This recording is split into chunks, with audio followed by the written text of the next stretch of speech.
There you go. And how can I get that off of here? It says, I've got this thing that says this meeting is being recorded. Can you just click continue? There you go. Well, welcome everybody as you're all coming on in. I'm excited that there is interest in this topic because it's one of my favorites and my family is sick of hearing about it from me. So they've been a captive audience for too long.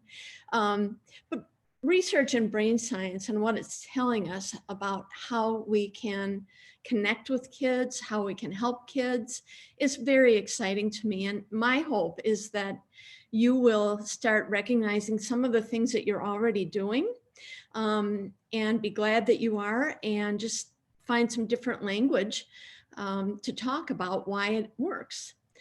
So let's go ahead and start. Come on, there we go.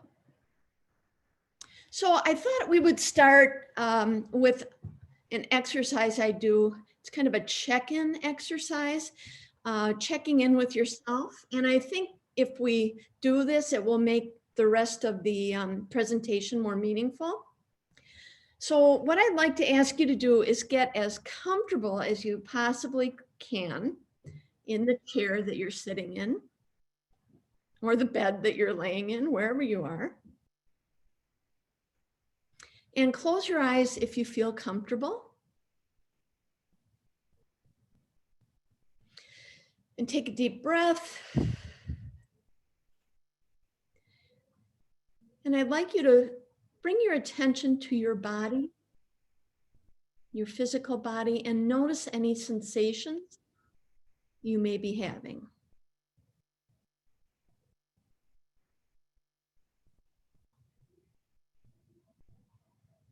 An itch, a scratch, an ache.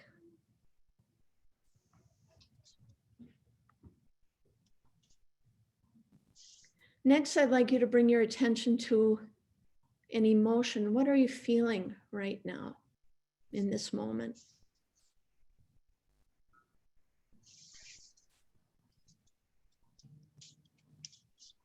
And where in your body do you feel that emotion?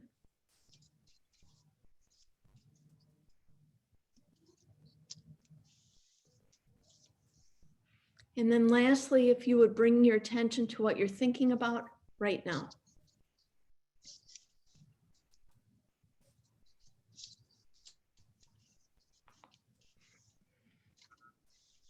And when you're comfortable, go ahead and open up your eyes.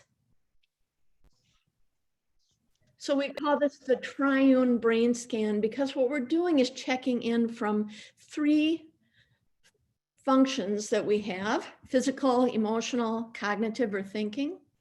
So we're getting a more holistic check-in. I would love it if anybody would be willing to volunteer to check in, starting with body, then going to emotion, and then to thinking.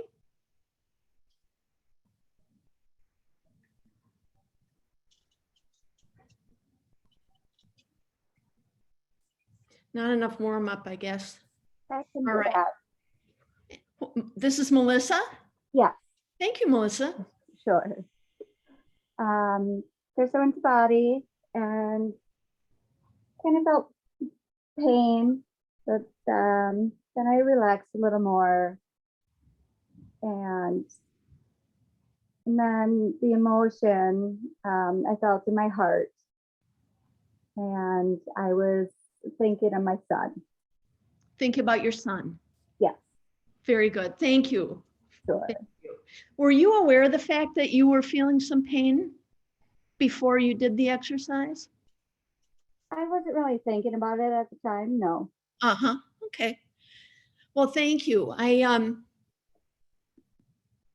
The reason why I do this is because it's important for us to recognize that our kids don't just approach us and come to us with their thinking brain. They're bringing their bodies and their emotions as well.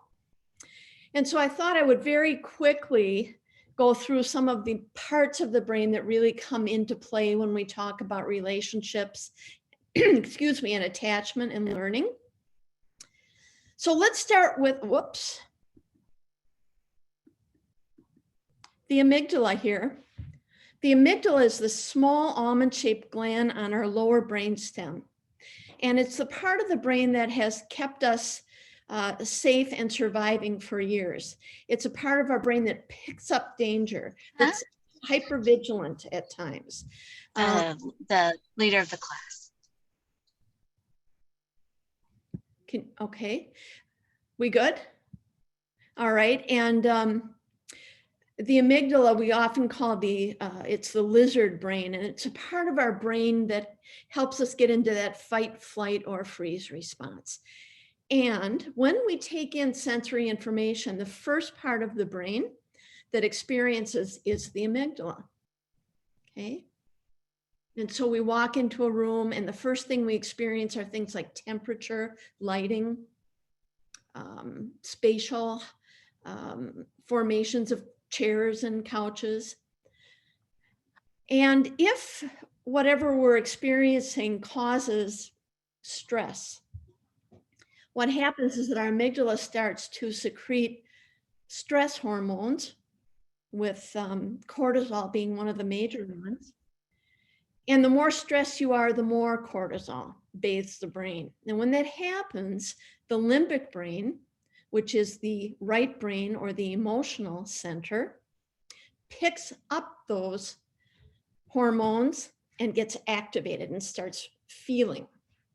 So a kid comes into a room and sees that, they want to talk to mom and sees that mom's talking on the phone, and they get a little activated and they have some feelings about that. Okay. The more anxiety, the more we have what we call cutoffs. So the amygdala and limbic are pure experience, okay? Body and emotion.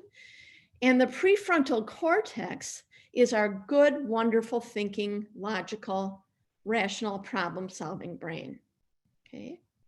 And when we are feeling very, very stressed, or kids are feeling very, very stressed, prefrontal functioning is temporarily diminished. We know that, whoops, we have these cutoffs of the different parts of the brain.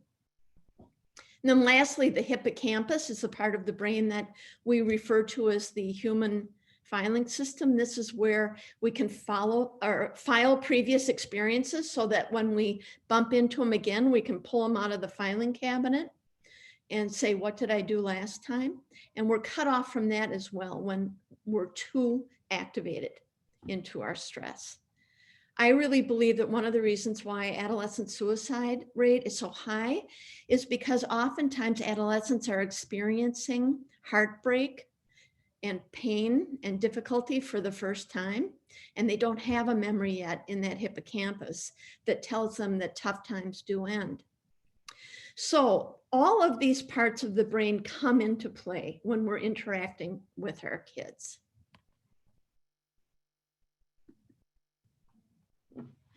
So one of the things we know from brain science is that all sensory information, that's temperature, it's auditory, it's visual, it's textual, all of our senses, when all of that information is received in this order, we receive it in our body first, that amygdala, and then our heart starts pumping or our respiration changes. And then we have a feeling in response to that. And this is nonverbal experiencing, okay? Body, emotions, nonverbal. We're not meaning making yet.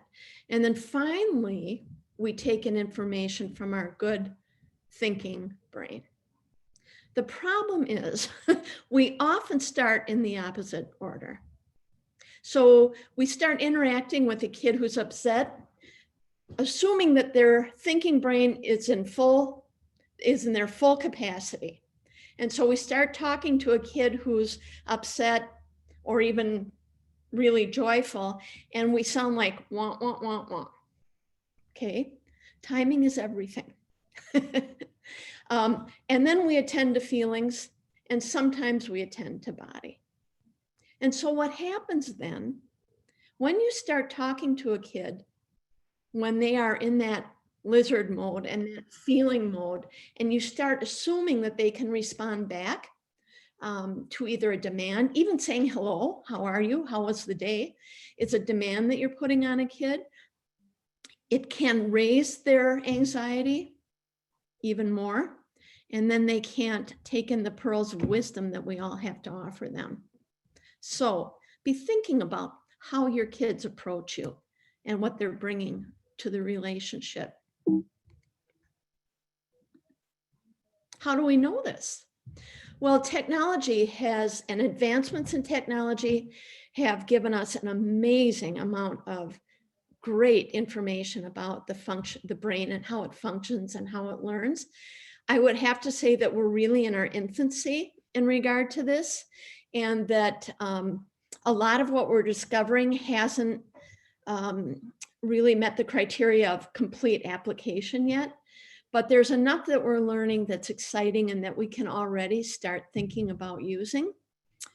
There's a picture there, and that is something called a synapse. And we all have lots and lots of synapses in our brains.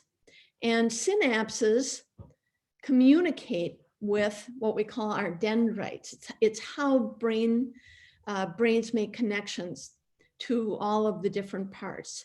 So a synapse secretes a hormone or an electrical activity that sparks the other part of the brain. And this is how that communication happens.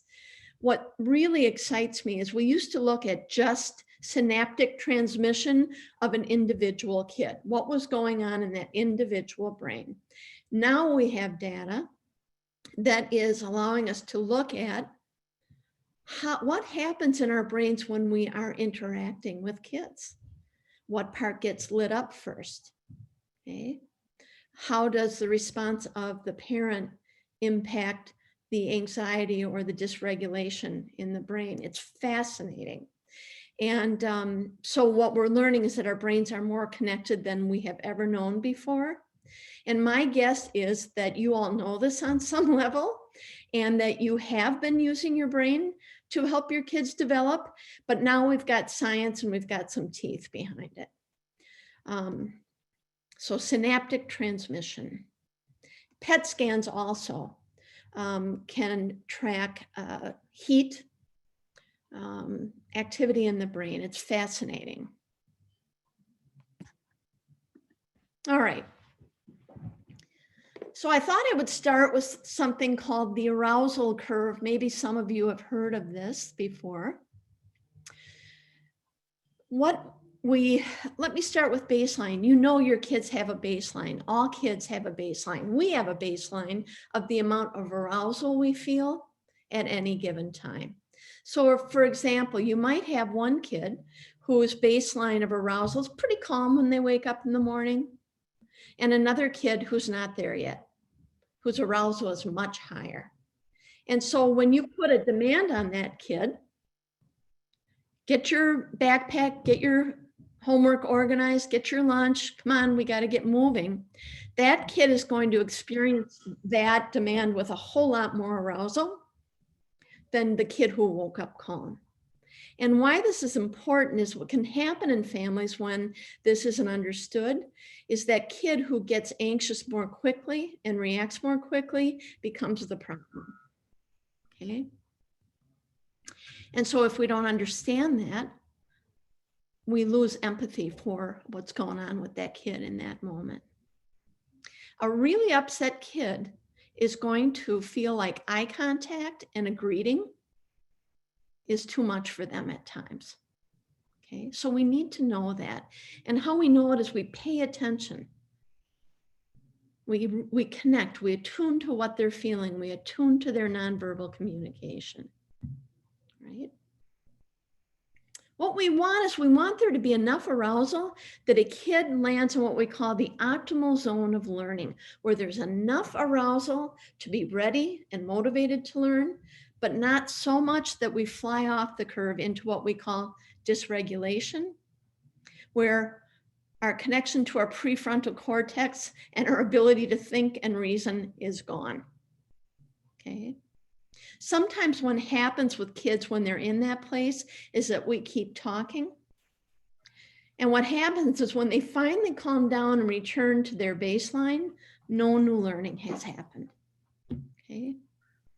The best way for new learning to happen is when we keep kids in that optimal zone of learning. So it's a tricky balance. How do we arouse the brain enough to get excited about learning and wanting to learn without pushing a kid into a place where they're so aroused that they can't learn anymore? All right. So enough emotion to learn. And so the left brain functions best when it's in that middle stage of arousal. And our job is to serve as kind of an auxiliary ego or an auxiliary executive system. We kind of become that kid's prefrontal cortex when they don't have access to their own. Okay. And what we do is we begin to name that experience before they can. And that helps them begin to make sense of what's happening to them. So for example, saying, oh, you are really upset. You are really angry. You are really tired. We mirror and reflect and put words on what's happening, which helps the kid, okay, to feel less anxious.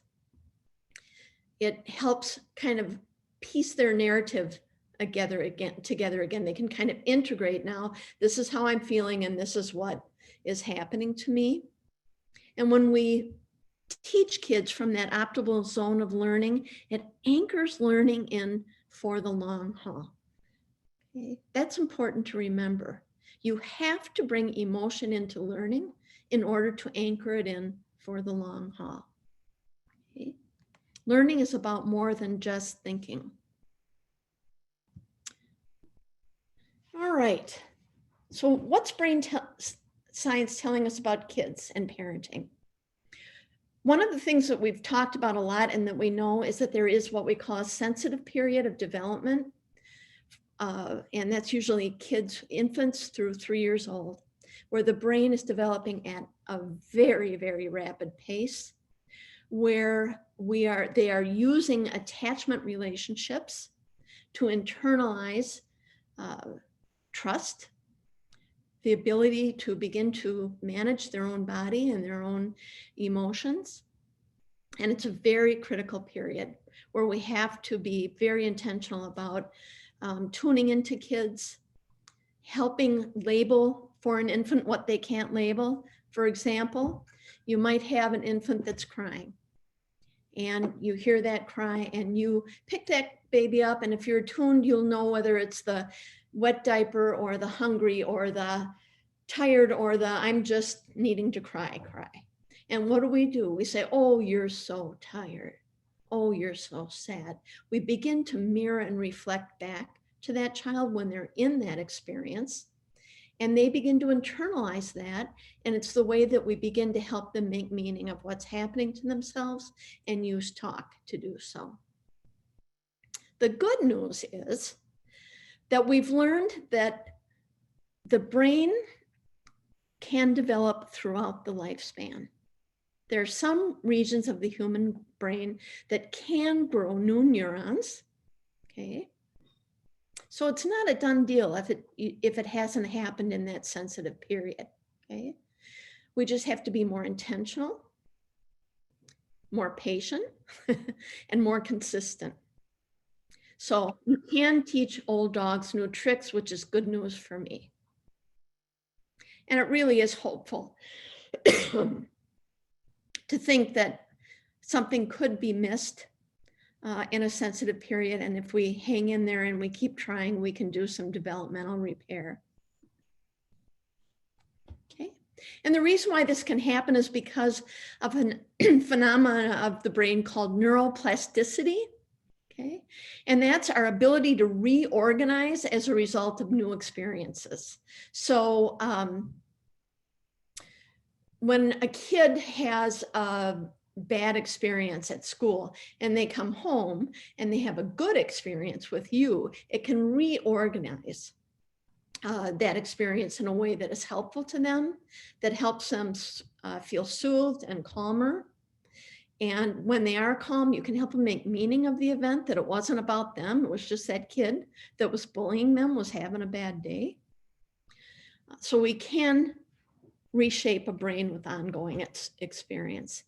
And kids that have those habitual response patterns, and those of you who are parents know what I'm talking about, it's like this predictable response to certain things that cause anxiety. We can actually interrupt that pattern. Okay? And that's good news. So I think about kids that I've worked with who have intense school avoidance because they're anxious about going to school. And they get paralyzed in their anxiety. And oftentimes nobody's taught us how to interrupt that pattern.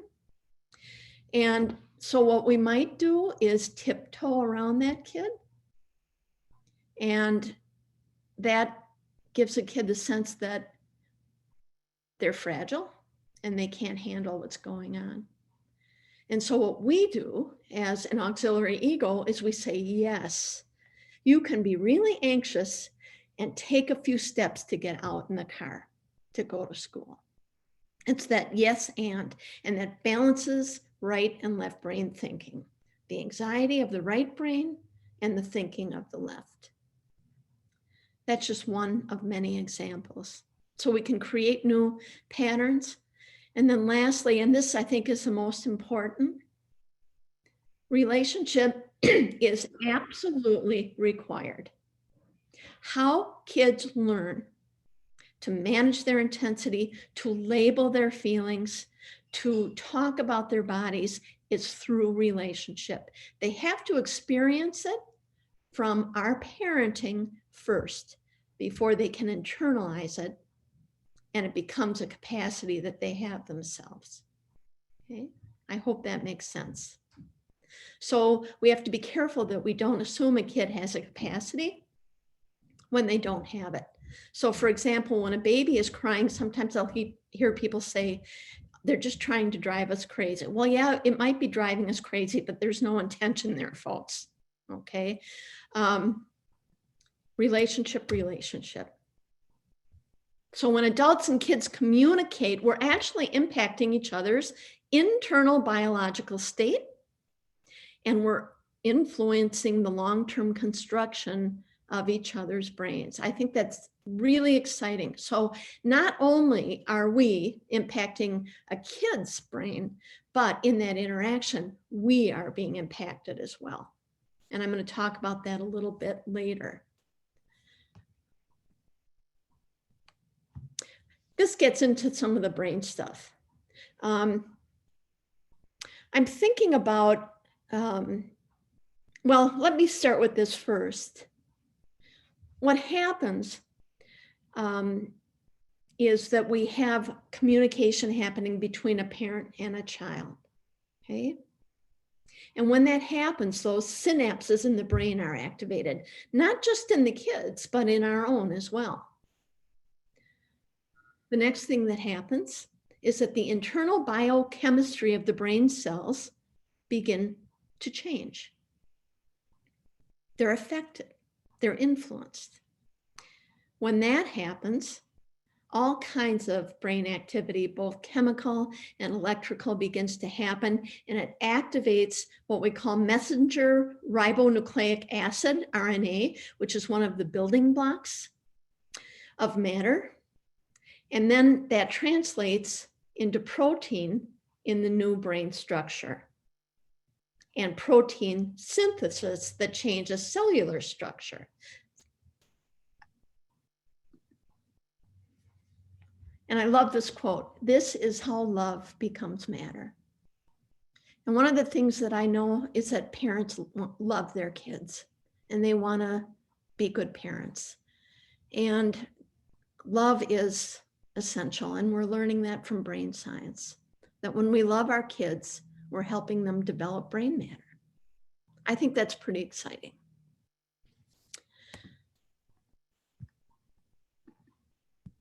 Whoops, I went to that a little too quickly.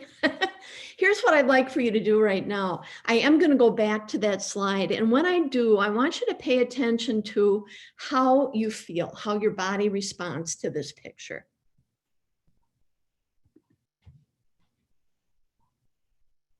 Anybody willing to offer what their reaction is?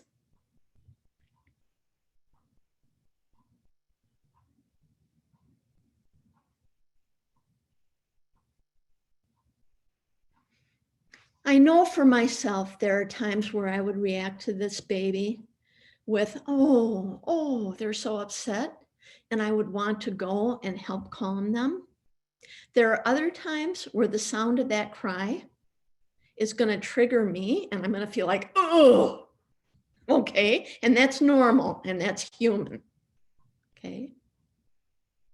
The important thing is we have to become more reflective when we're dealing with kids, to go inside and notice what's happening to us first so that we can be more intentional about how we respond. And being intentional might mean you need to step away for a minute, or you need to ask grandma to come in and help, okay?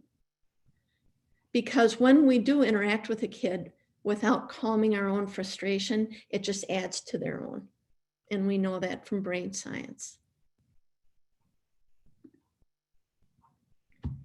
So I often tell parents, always begin with empathy. Empathy is experienced in the lower portion of the brain, the body, and the emotional part.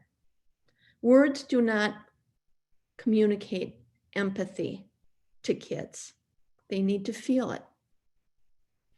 And so one of the things we need to do when we're interacting with a kid is we have to pay attention to what's happening in our own body first. Okay, what's going on with me? Take a deep breath and slow down. None of us learned how to pay attention to our bodies. Okay, and a lot of us didn't learn how to pay attention to our breath. And that's why we react rather than respond. Invest in calming your own body. If that kid's been upset for a couple minutes, they're going to be fine while you take 30 seconds to calm your own body down first. Okay. Reflect on what's happening, label what's happening. Oh, I'm frustrated. I'm tired. This is too much right now. Okay. Make meaning of it and slow down. One of the best examples of this that I've heard of is there's a mom and a kid in a plane. And all of a sudden, the pilot comes over the loudspeaker and says, sorry, folks, we're going down. And the oxygen masks come down. And the first thing the parent does is what? They put their oxygen mask on the kid. And then they pass out, and then nobody's in charge anymore. So you can take that mask and take a deep breath first and get yourself there before you attend to your child. Responding rather than reacting.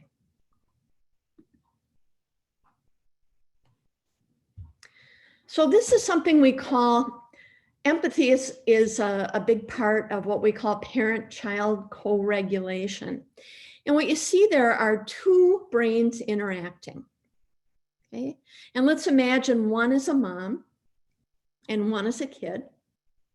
All right, and you have a kid who comes home after a long day at school and they are so excited about something that's going to happen that they can hardly stand it. They can hardly talk about it. They are just so excited. And they run in, and the first thing they see is that mom is on the phone with somebody. Okay. And they can hardly stand it because they want to tell you. And it just gets higher and higher and higher. Okay. If we don't start with where that kid is, we lose them. And what I mean by that is hanging up the phone when we're done and saying, whoa, you are really happy. Okay, starting with where they're at. I can tell you want to tell me something really good, and I really want to hear it. Let's take a deep breath. Okay? And that's how we create what we call co-regulation. We feel that child's excitement, and this works with distress too. We feel it, we empathize with it, we're aware of what's happening to us, we breathe and slow down, and we send a soothing message to that kid's excited brain. And the response back might be the same excitement and dysregulation, but we keep sending that soothing, soothing, soothing. And what happens and what gets created is something called limbic resonance. We feel calmer, the child feels calmer, and now we can start using our good thinking brain to problem solve, to learn. Okay? So we regulate each other's internal biochemistry, and we do this both consciously and non-consciously. Okay?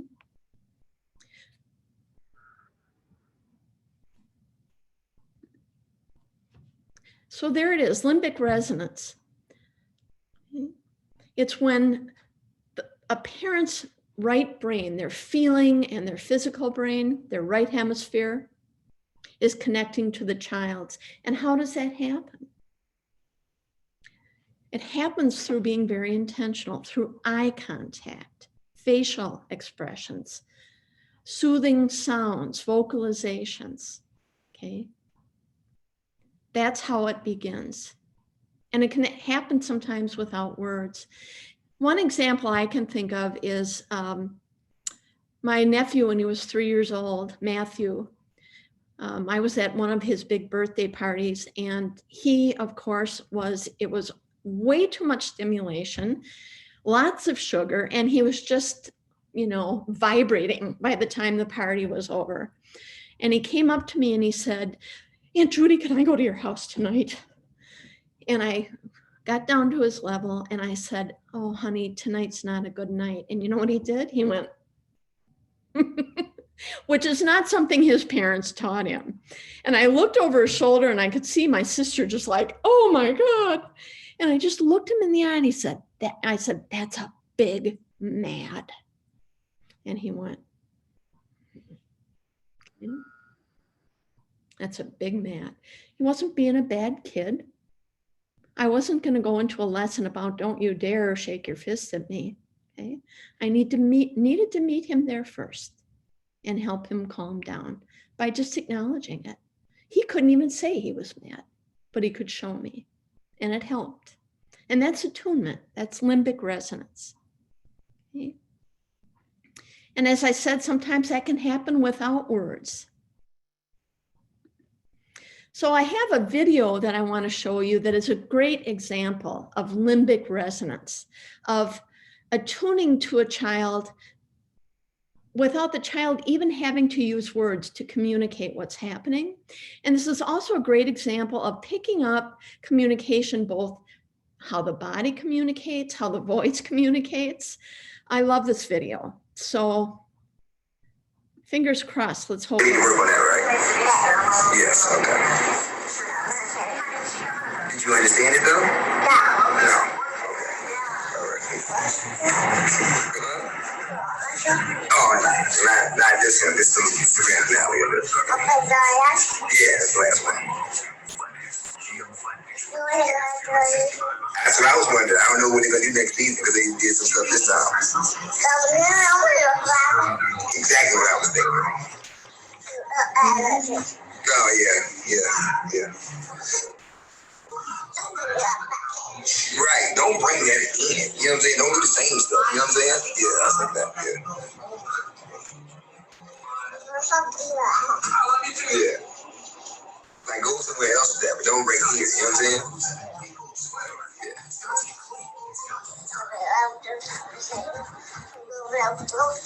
That's what I said. He was like, you know what I'm saying? And I was like, what in the world? Don't do that here. You know what I'm saying? Yeah.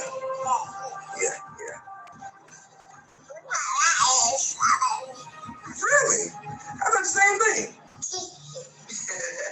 We think a lot alike, huh?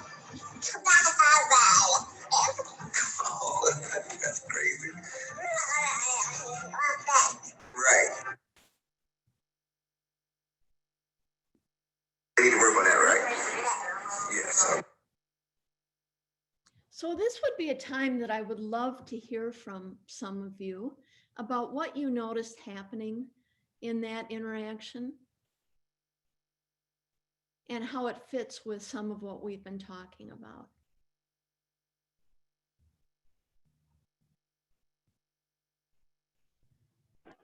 The dad is mirroring the son, and the kid still hurt. Is this Doreen? Yeah, yeah. Hi, Doreen. Had a little Hi. trouble hearing you, but now Oh, you're. I'm sorry. I said the dad was mirroring the son's reaction, making him feel hurt. Mhm. Yes, yes, good observation. Well, and that, he was mirroring the kid's physical movements and putting language to it. He was tuning into laughter, to concern, and he was putting words to it. And did it seem to you, Doreen, like that kid felt like he was communicating with his dad? Yes, and he felt important and paid attention. Yes, absolutely. And so I love this because I think sometimes we forget that just being with kids sometimes is enough. And being with means not just talking to, but connecting with, listening to what's being said, listening to what isn't being said. Okay? Timing is everything. Don't start teaching a kid something, or, your kid comes home from school and they've had a terrible day. They've been bullied. And they come to the door and the first thing you say to them is, take off those muddy boots. Okay. And so for the rest of the night, that kid is cranky and upset and follows you around. Okay. So meeting them where they're at, starting with where they're at before you put a demand on them or give them an instruction, let them come home first. All right. Anybody else want to comment on that video?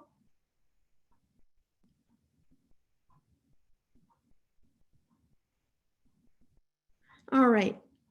Well, I want to say I've talked a little bit about early childhood and younger kids. I want to say a little bit about the teenage brain and what we're learning from brain science about the teenage brain that I think helps us kind of understand adolescent behavior. One of the things we know, I talked to you a little about the amygdala, which is that almond-shaped gland that experiences sensation first and is responsible for the fight, flight, or freeze response. And what we've learned is that in adolescence, that develops more fully than the good thinking brain. So you've got this amygdala, this, animal brain, the feelings, the emotions, all activated and fully present, but the prefrontal cortex, which is the thinking brain, has not stayed growing at that same rate. Okay. My guess is some of you probably can think of an example of when your teenager was in that state. Okay. Lots of emotion, lots of movement, and having trouble figuring out, what do I do next? How do I solve this problem? Okay. The other thing we know is that the amygdala grows more quickly in girls, and the prefrontal cortex develops more quickly in girls as well.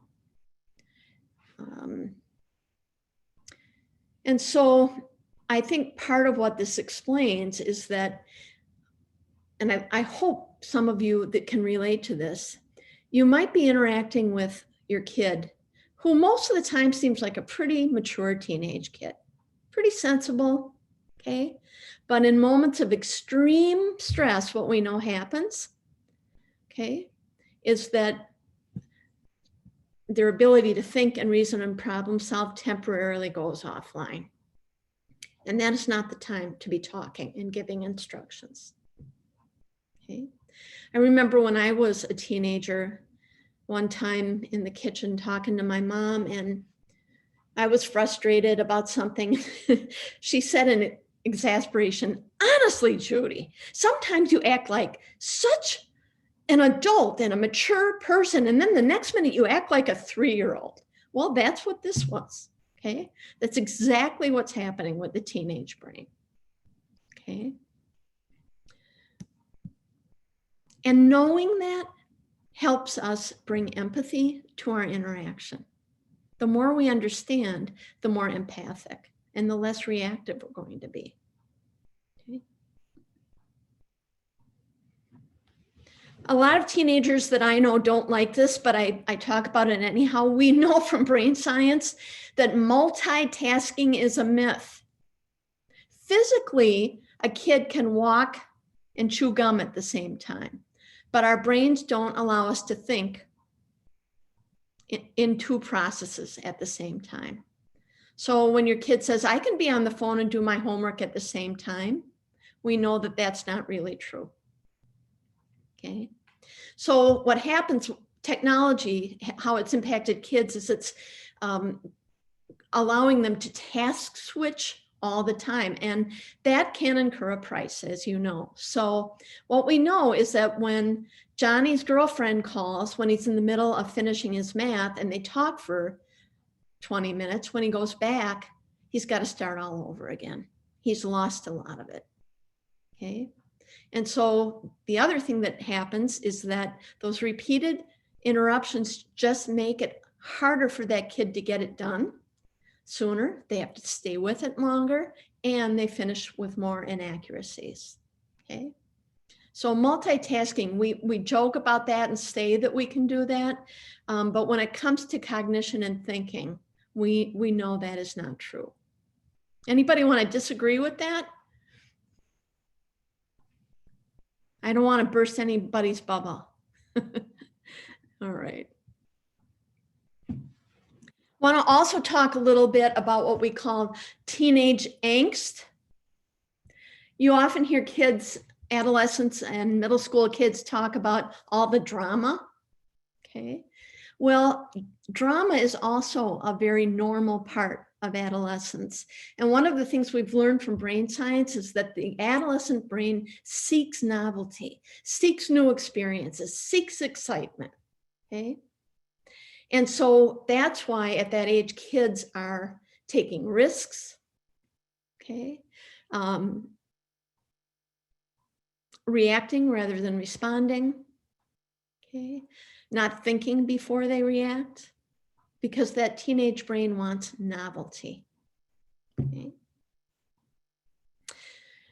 The other thing that's important that we know, and this is true not just for teenagers, but all of us, we have 2 parts of the brain here, the right and the left brain. Right brain being emotion and feelings, left brain being thinking. And when we are stressed out, there's what we call a right brain, left brain split. And those 2 parts of the brain stop talking to each other. Okay. And I'm sure have any of you ever driven to the grocery store and when you get there and you park, you don't remember driving there? That's kind of what this is like. Although there is a subconscious part of us that keeps us on track. Okay. We know that both sides of the brain are involved in emotion. And I should say something about that. We used to talk about all of those distinct parts of the brain, the amygdala, the limbic, the hippocampus, the prefrontal, as very separate in their functions. And what we're learning from brain science is that they're more interconnected than we thought. However, in times of stress, we tend to lean into some of them more than others. So we know that the right hemisphere, the emotional brain, during a time where a kid feels defensive or negative feelings, it gives it emotional veto power over the left. And so this is when a kid you're talking to who's upset says, yes, but, nope, that's not true. Okay. It sucks. That teacher was yelling at me. I can't do this. Okay, they're staying in that. Okay. And what we have to remember to do is lead with empathy. So beginning by saying, you're really stressed out. I can tell you're upset with the teacher. You know, start there, take a breath, help them calm down. Listen to their negative feelings, their defensiveness. Don't try to correct it. Empathize with it. Okay. And then once they're calm, you can start saying, let's think this through. Okay. How do you want to handle this? What steps do you want to take? What do you think would help? Okay. So again, timing is everything. You know, I've worked a lot with middle school kids, and I swear the way they connect with each other and achieve intimacy is through drama. And, you know, it's just this excitement and drama is how they're connecting. And it's a normal part of adolescent development. Okay. Judy, you asked for a 10-minute warning, so we have about 10 minutes left. Great. Thank you, Deb. So kids borrow from our calm, and here's what we need to remember.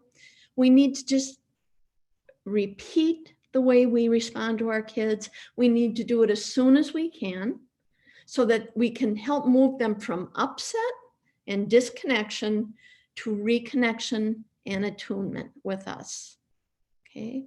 Because when they're connected to us, that's when we can start helping them change the brain, helping them calm down, helping them get organized, helping them learn something about themselves. Okay? And what we know from brain science is that when we do that, that autonomic functioning, and what I'm talking about are things that we don't have direct control over, like heart rate and respiration and the fight, flight, or freeze, that begins to balance and slow down. And the kid begins to develop that sense of self-regulation. The other thing I want to say about that is that self-regulation is something that we learn throughout our lives, and we need other people to help us with that throughout our lives. There are times where adults get upset and can't think, and we need to borrow someone else's calm. We've internalized a whole lot more skill by the time we're adults, hopefully, to calm ourselves than perhaps a child has. But this is a need we have throughout the lifespan. We all need this. So when you're dealing with a kid who you're trying to help, okay, whether they're joyful, whether they're upset, remembering just be consistent and be intentional. Make the eye contact. One of the things I tell parents, when kids come home from school, if you're washing the dishes and they're at your shoulder, talk, talk, talk, put the dishes down, sit at the table and look them in the eye and be there with them. Okay. Be intentional, be consistent. And it may mean you have to take a deep breath, but be there. They are less likely to follow you around for the rest of the night going, mom, mom, mom, mom. If you meet them where they're at, find out what they're bringing in their body and their feelings and their mind. Okay. Tenacity. So for example, you have to be tenacious when you can tell a kid isn't taking in something that they really need to take in. An example I can give you is a little boy I worked with who had some disabilities, who was being bullied at school. And when he would come and I would be working with him, he would say all kinds of negative things about himself. Sometimes he'd hit himself in the head. And one day I gave him a compliment, and I knew the minute I gave it to him that it just went nowhere. Okay. And so what I said to him was, wait a minute. I just said something nice to you. It bounced off your shoulder and it's hanging in the corner there. Now, come on, let's get up and go get it. And I said, see that balloon? That's a compliment. And he started laughing and he started pulling it down and using his body, and movement helps. by the way, to balance right and left brain. And he held it, this fake balloon, and I said, where do you want to put it in your body? And he, in my heart. And then I gave him the compliment again. And I said, put that in there. Tell me what you heard me saying. That's how intentional we have to be at times. That's how tenacious we have to be at times.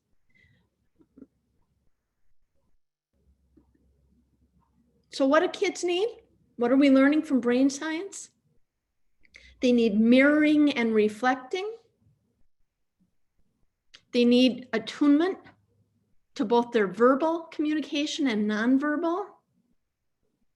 They need our patience, our time, our tenacity, and I think rehearsal is a really good thing too. So you might have an interaction with a kid that ends up feeling really rotten, okay? And what you might say is, boy, that was hard. That was a hard conversation. You know what, the next time this happens, let's think about what we'll do differently and let's practice it, okay? Kids benefit so much when they're given age-appropriate information about how the brain works. And it's like a light bulb goes on. So many kids I work with, when I talk to them about that anxiety response and what happens to their body and what happens to their thinking, it's just like this huge relief. That's what it is, okay? And it helps them, and it helps them develop self-empathy. I had a really bright kid once who I showed that brain, and he stood back and he said to me, it's kind of like id, ego, and superego. And he was exactly right. Exactly right. So it meant a lot to him. Last but not least, we need to help kids take ownership of the change. So we might say, whoa, you are really angry. Let's take a deep breath.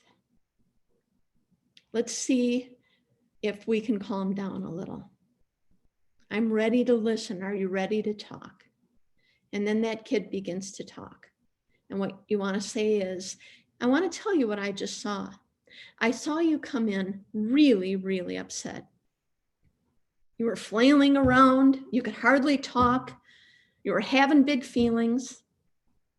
And then we took a deep breath together and you started to calm down. You let me begin to put words on what was happening to you. And then finally you were able to do it yourself. And you did that. You did that. So giving them ownership. You used me to help you. Okay. All right. I do want to go, since we have time, to one other slide here.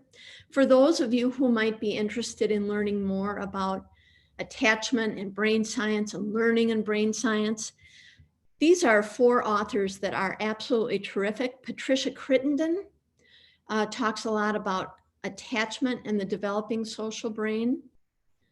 Mary Ellen Immordino-Yang has written extensively about the role of emotion in learning. She is an affective neuroscientist and a former educator. And her writing is very user-friendly. Louis Cozolino is a psychologist who also writes extensively about attachment, limbic resonance, okay, brain functioning. And lastly, David Sousa writes pretty extensively about kind of the nuts and bolts of how the brain functions. They're all really good. And the reason why I'm suggesting them is because you don't have to be a neuroscientist to understand it. And it's really valuable. And you can, you know, Google any one of them and you will see they've done a lot of writing. So thank you for showing up for this. And if anybody would like to stay, I don't know, Deb, did we have any chat coming in? There are no questions yet, Judy. Okay, so we want to provide a time for those of you who can stay to ask a question or offer a response. What was meaningful for you? What was confusing? So let's take some time to do that.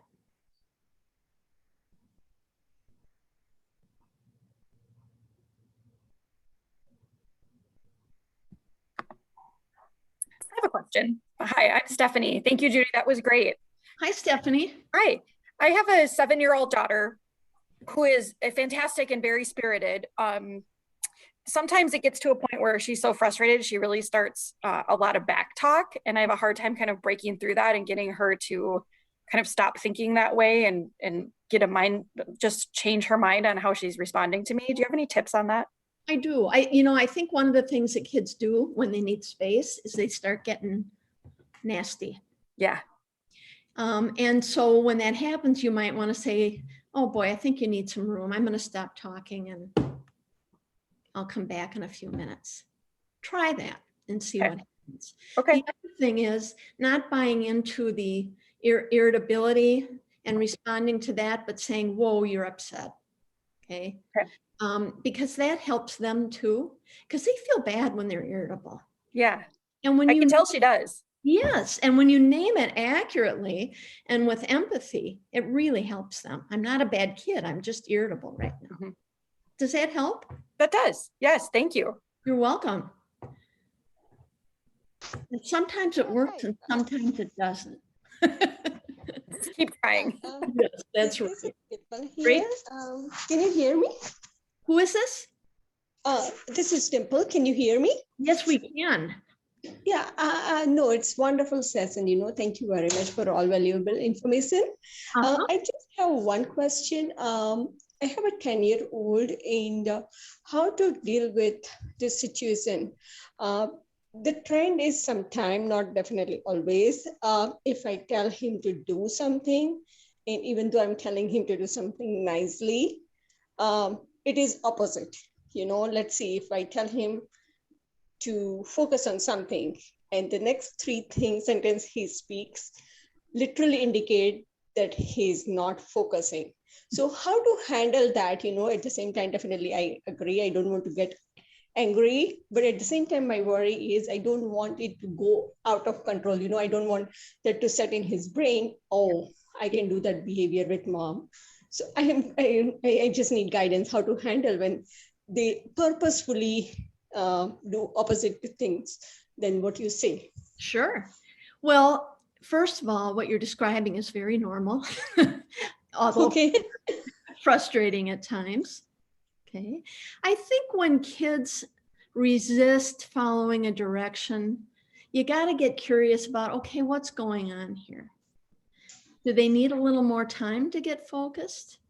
Do they need to run around and move? Do they need a snack? So getting curious about what might help them get there, because clearly they're not there yet. And what we tend to do is respond to the behavior, like it's defiance and it's oppositionality, which, it is, but it serves a positive purpose for that kid. It kind of gives them some space to decide when I'm going to do the chore. So you might even say, this is something I'd like you to do. Let me know when you're ready to do it. I'll come back in an hour. Okay. Giving them some choice. What time would you like to have it done? Okay. Might be a good strategy. And this is something, you talk about consistency and tenacity that you got to do over and over again. And I think there are times where we impose consequences for kids around behavior when what they really need is somebody to empathize with them, attune to them, help them prepare to do that chore, rather than some kind of punitive response. Does that help at all, Dimple? Yeah, definitely. I appreciate that point, giving time. We can find that and give him. And you touch base on the consequences. So that would be my second question. Again, in this age group, like 9 to 11, if you know that the clear instructions were given, if they are just not following, do we need to give consequences? Again, it's not getting something done, but if we don't give consequences, does his or her mind getting the signal. It's okay not to do something. Parents just talk, they don't take action. Is that how their brain process when we don't give the consequences? Yes. And, you know, I think one of the best ways that we can find out that a kid needs something other than a consequence is when you give it to them and it doesn't work. Okay. So then we get curious about what's going on here. All right. And yes, kids need consequences. And here's some guidance I can give you. Consequences need to be logical. They need to be immediate, and they need to be time limited. Okay, so they have to make sense. I remember when my dad would get really upset, he had 10 children. He'd say, "You're grounded for the summer." So it wasn't exactly time limited, right? It was forever. You know, if a kid breaks something, a logical consequence is to get them involved in helping fix it or pay for it. It has to be logical. Okay, logical and time limited and immediate. You don't want to consequence a kid for something they did 2 weeks after they did it. And we know that from looking at kids' brains and how they develop. Does that help at all, Dimple? Yes, it does. Thank you very much. You sound like a really good mom. Thanks. Yeah. You all are. Thank you. That's right. Any other questions? Comments?